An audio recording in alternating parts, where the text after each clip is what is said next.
This is a lecture from Open Tuition. For the free lecture notes that go with this podcast, please visit opentuition.com. Let's now carry on with Chapter 3. And if you remember, for the example we had earlier, we've written up all the T accounts, we've done the debits and the credits, so we've got a record of every transaction.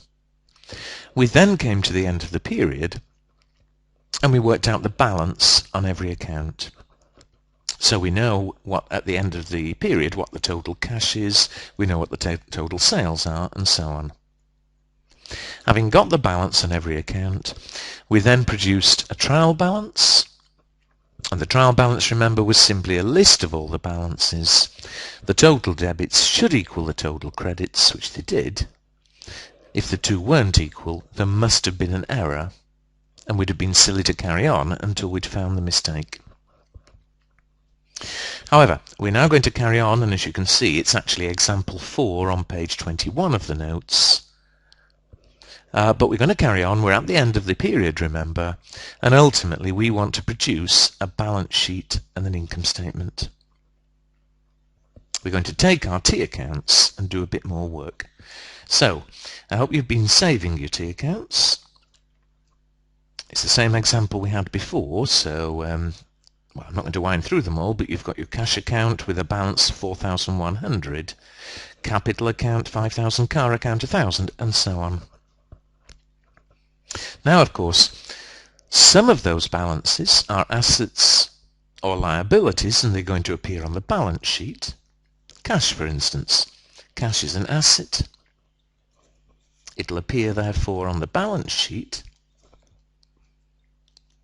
Others, if you wind down slightly, others such as rent, for example.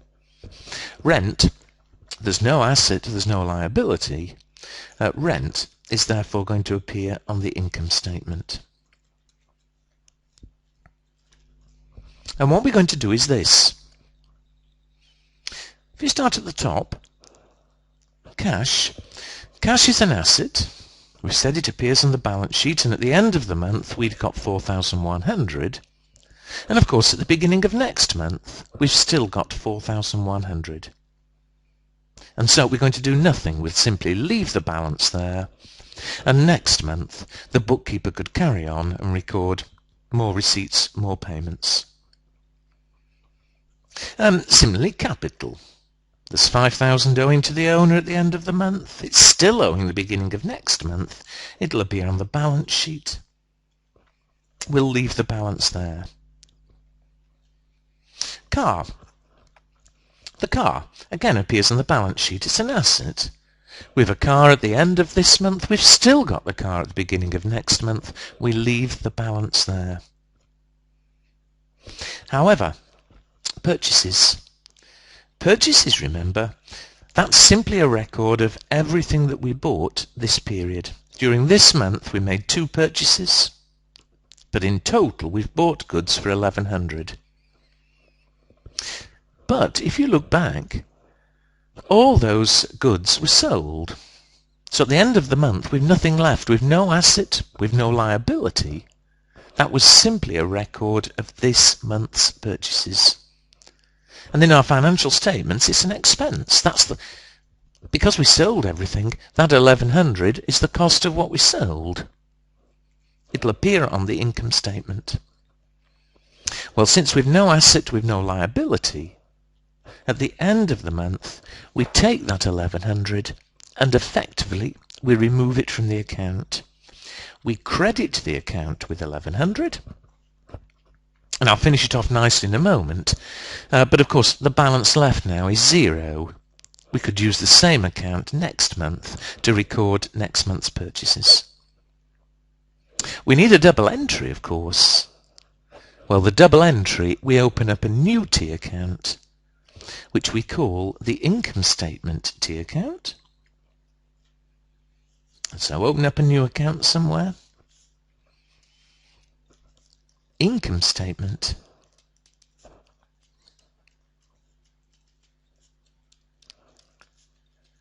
And the double entry, again, We'll credit the purchases account with 1100. We'll debit the income statement. Credit purchases, debit, sorry, let me get back to it, debit the income statement with 1100. It's the expense this month, the cost of all the goods that we've sold. Go back to the T accounts, and we're going to carry on doing the same for everything. If it's on the balance sheet, as cash, car, capital were, we'll leave the balance there. We've still got the asset, we still owe the money. If, on the other hand, it's on the income statement, we're going to move the balance. For purchases, because it was a debit, we credit purchases, remove it, and the double entry will be to income statement. And of course the purchases account balances nicely. We can start next month with 0 balance and record next month's purchases. Let's carry on. Same for all of them. Payables, where do payables appear? Payables appear in the balance sheet. They're a liability. Here, sorry, I'd forgotten to bring forward the balance. We ended up with a balance, if you remember, of 200. We owed 200. We still owe 200 at the beginning of next month. We leave the balance there. However, rent, we've already checked. Rent appears on the income statement. At the end of this month, there's no balance. I beg your pardon, there's no asset. That was simply a record of our expenditure this month. So at the end of the month, move it to the income statement. Credit rent, so the balance is 0. Debit the income statement. Credit rent, debit income statement. What was the amount? Sorry. It was 200. So credit rent, debit income statement. We've removed the rent. The balance is 0. We could use the same account next month to record next month's rent. Where do sales appear? Again, sales appear on the income statement. There's no asset, no liability. That 1700 is simply a record of this month's income. And so because it appears on the income statement, move it to the income statement T account. This time, because it's a credit balance, we will debit sales and credit the income statement. That leaves us with 0 balance. We can use the same account next month to record next month's sales. Debit sales, credit the income statement. 1,700. Next one, receivables. Receivables surely are an asset. They'll appear on the balance sheet. And so, if it's a balance sheet item, we leave the balance there. Lastly, withdrawals. Now, withdrawals are slightly unusual, but even so, you should remember from the previous chapter, withdrawals, in fact, reduces the amount owed to the owner, and it appears on the balance sheet. On the balance sheet, we have capital plus profit less withdrawals. It will appear on the balance sheet, and therefore we'll leave the balance there. So as with everything, it needs practice, but it's an easy rule, and it's typed in the notes. We go to every T account. If it's a balance sheet item, leave the balance there. If it's an income statement item, transfer the balance. Credit or debit the account to make the balance 0. The double entry to the income statement T account. We have that new account, of course, income statement account. Here it's very short example, obviously, so we've only 3 figures on it. But now we've finished with all the accounts. As always, if there's more than one figure, let's take the balance. So the balance on the income statement. What is the balance? The credit side is 1700. The missing figure is 400. And of course, what is that 400? Surely it's the sales less the cost of sales, the purchases less the expenses, the rent of 200. That 400 is the profit for the period.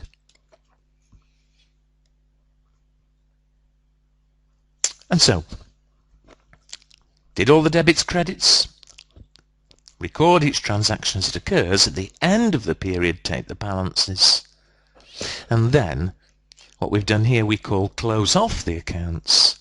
Balance sheet items stay there. Income statement items move to an income statement T account. Well, we now will know what the profit is. It's 400.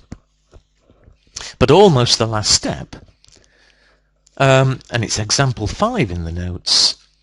Of course, what we want to end up with, as again you saw in the previous chapter, is what you might call a pretty income statement.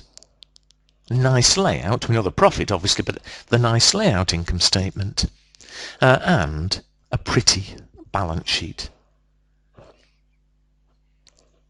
You saw the layout in the last chapter. Well, now let's prepare a nice income statement, a nice statement of financial position or balance sheet for this example.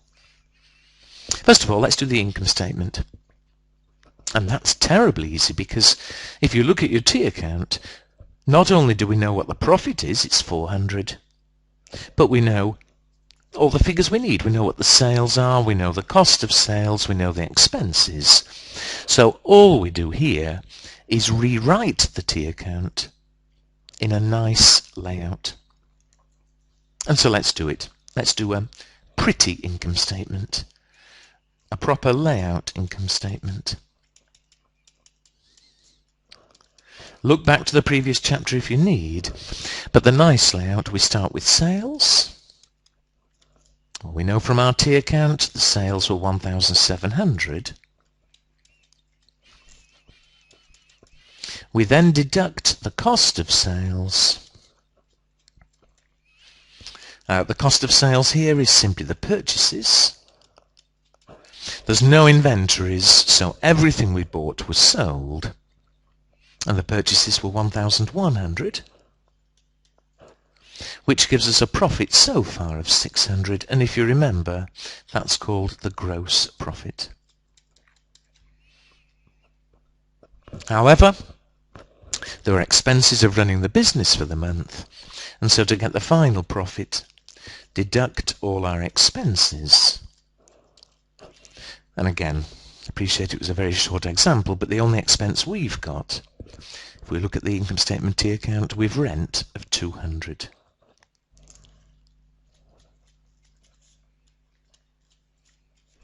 As a result, the final profit, the net profit, is of course 400. We already knew that. But again, all we're doing there, rewrite the T account in a nice, in a pretty, in a standard layout. What about the balance sheet? The balance sheet, remember, is listing all the assets, all the liabilities, the amounts owed to the owner. Well, of course, if you look back at the T accounts, when we closed off the accounts, if ever it was a balance sheet item, we left the balance there. Cash, there's still a balance because it's a balance sheet item. Capital, car, there are still balances because they're balance sheet items. So the balance sheet has no T account. All the balance sheet is, it's a list of the balances remaining.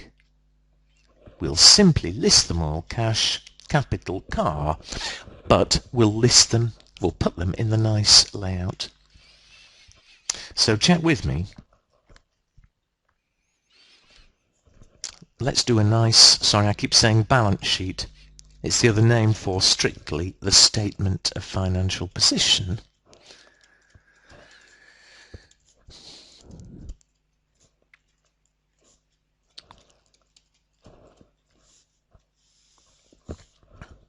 And if you remember, the top bit of this, we list all the assets and we split them under two headings. The non-current assets that we intend to keep and the current assets.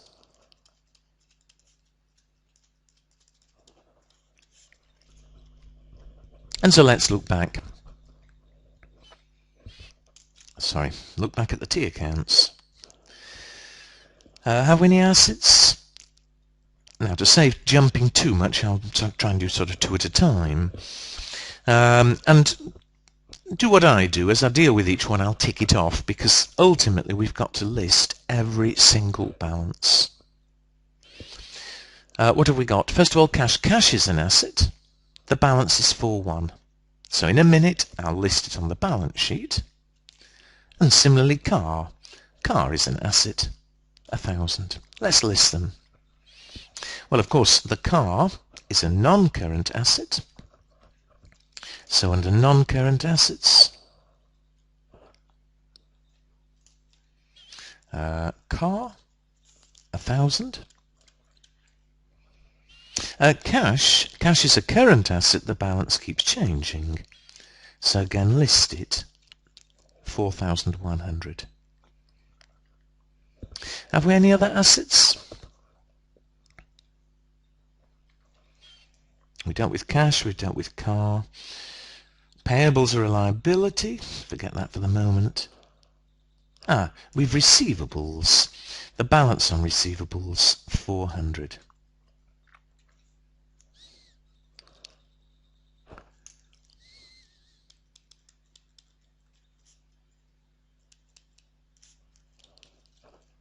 And so the total current assets, 4,500. The total assets, 5,500. Well, there's the top bit of the balance sheet.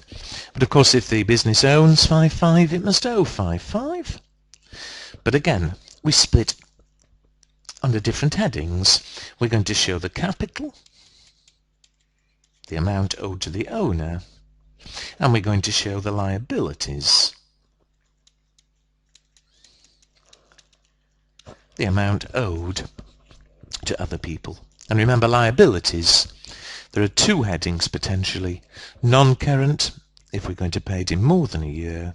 Current, if it's less than a year. Well, let's do liabilities first of all. Have we any liabilities? I think we'd only one. Let's go back to the top. We dealt with cash, we dealt with car. Capital, we're coming to separately. No balance on purchases. With payables. Payables are a current liability. Are there any more while I'm here? There's no balance left on rent or sales. We've dealt with receivables. Withdrawals affect the owner. And so the only liability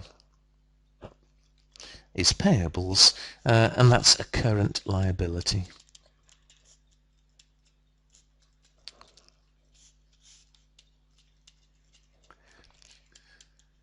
The payables, how much were they?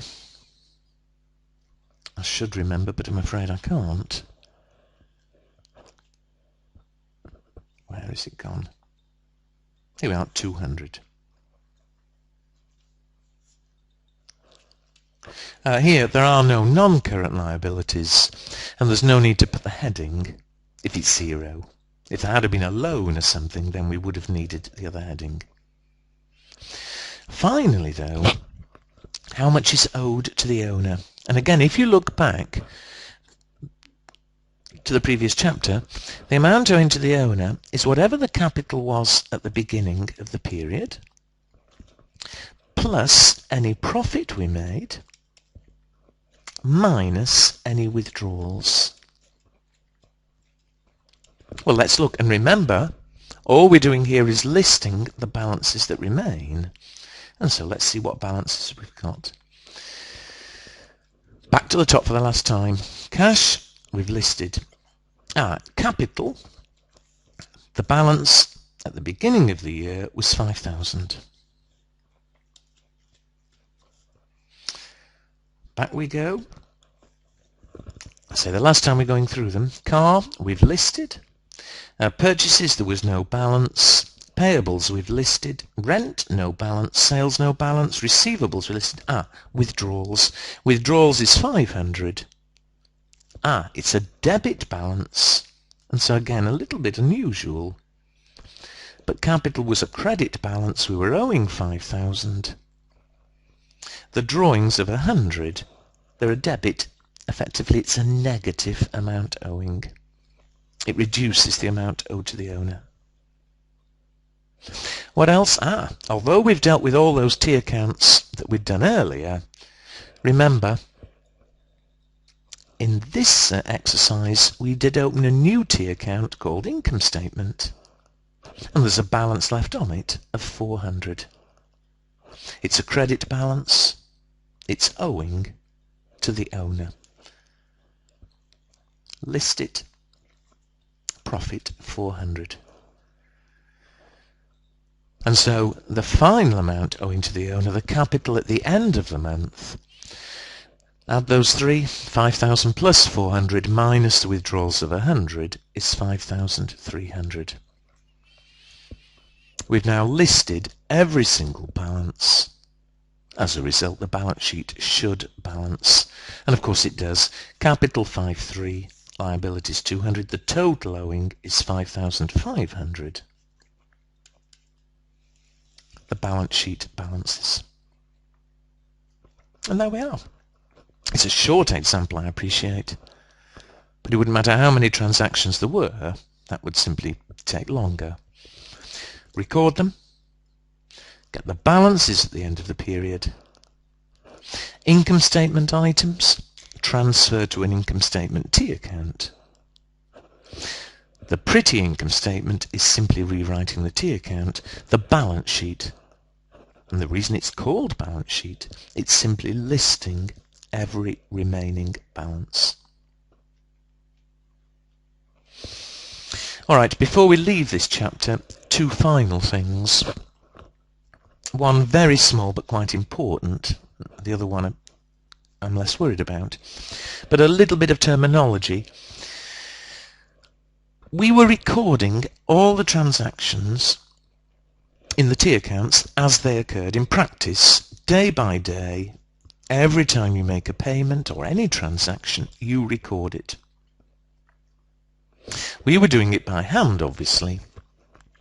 And I said that although we draw T accounts, they're actually pages in a book. Well, the book that we do the recording in standardly has one of two names. It's called either the nominal ledger. Ledger's simply another word for book, but the nominal ledger, or the other name for it, the general ledger.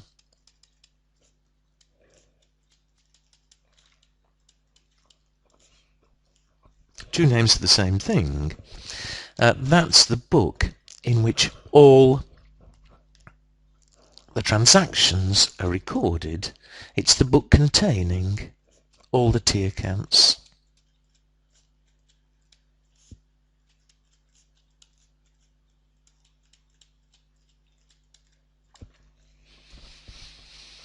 Now, of course, these days fewer and fewer people actually do the recording by hand. They do it on computer. But the computer is still doing the debits and the credits. The nominal ledger, though, will no longer be a book. It'll be a computer printout. But whatever form it's in, we still call it the nominal or the general ledger. So a small point, but do remember that, because you'll see later, questions quite often refer to an account in the nominal ledger. Well, that's all it is, but there will be some other books I mention later. The very last thing, to be honest, isn't very important for the exam. I'll do it here for completeness, because in practice we would. In the exam, quite frankly, it's almost irrelevant. But although we have now virtually finished, we did the T accounts, we closed them off, we've ended up with our pretty income statement and our pretty balance sheet. Strictly, there's one more thing we must do in the T accounts to finally complete them for the period. And all it is this: if you look at the balance sheet, at the end of this month, how much is owed to the owner? The owner's owed 5,300. It was 5, but we made a profit, and there were withdrawals. The owner's owed 5,300. And so they'll start next month owed 5,300. And of course, hopefully next month there'll be some more profit. There'll be some more withdrawals. However, although the owner's owed 5,300, at the moment, if you look again at the T accounts, it's split between 3 accounts. 400 of it is here on the income statement T account. 5,000 of it is here on the capital account. And finally, what you might call the minus 500 of it is here on the withdrawals account. And so it's spread between these 3 accounts. Well, our very, very last step, normally to be done at the end of the year, but here we'll do it at the end of the month. The very last step is simply to put the 3 together. And so 2 entries. Effectively, it's example 6 on page 23, but we don't need any new accounts. We put the 3 together. First of all, turn to your income statement T account. There's 400 there. It's owing to the owner, but we no longer need to keep it separate. We give it to the owner. We give it by debiting the income statement T account. Ends up leaving us with 0 balance. We credit the capital account.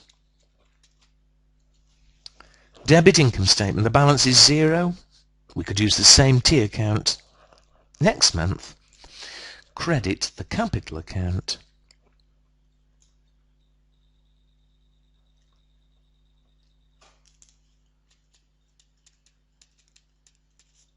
And there's the extra 400 that's owing to the owner this month. Very, very last of all, we do the same effectively with withdrawals. Withdrawals account, that 500 is this month's withdrawals. It reduces what's owed to the owner. Well, remove it. Credit withdrawals. The balance is now 0. We could use the same T account next month. Take it from the owner. Debit capital. Credit withdrawals. Debit capital account.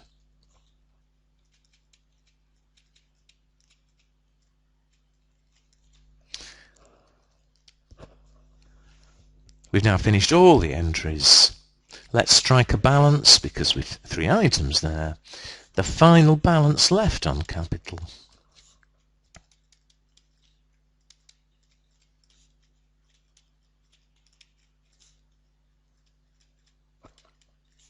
$5,300. And we've now finished.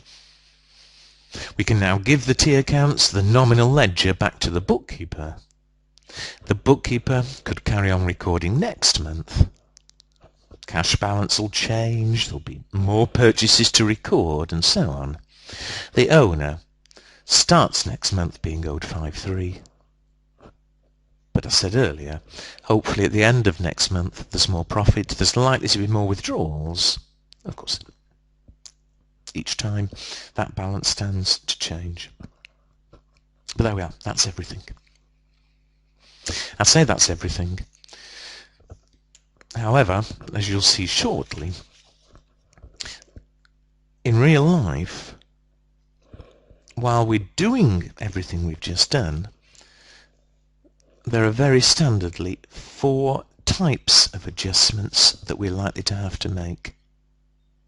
A lot of you listening to this will have heard of depreciation. Deliberately here, there was no depreciation. In real life, in exams there's going to be, it would be something the accountant would have to sort out. Some of you may be worried here about our inventories. Deliberately here there was no inventory. We sold everything that we'd bought. In real life and in exams, of course, there could be inventory. We'll have to look at how we're going to sort it out. And without saying any more detail, another one that could be what we call doubtful or irrecoverable debts that need dealing with. Also, something I mentioned briefly earlier in the last chapter, but accruals and prepayments. Well, they're all what we call adjustments that need to be made as we're preparing the accounts. We'll look at them in later chapters, but do make sure you're happy with the basic system. The double entry recording the transactions, the closing of the accounts at the end of the period, and the preparation of the balance statement of financial position and the income statement.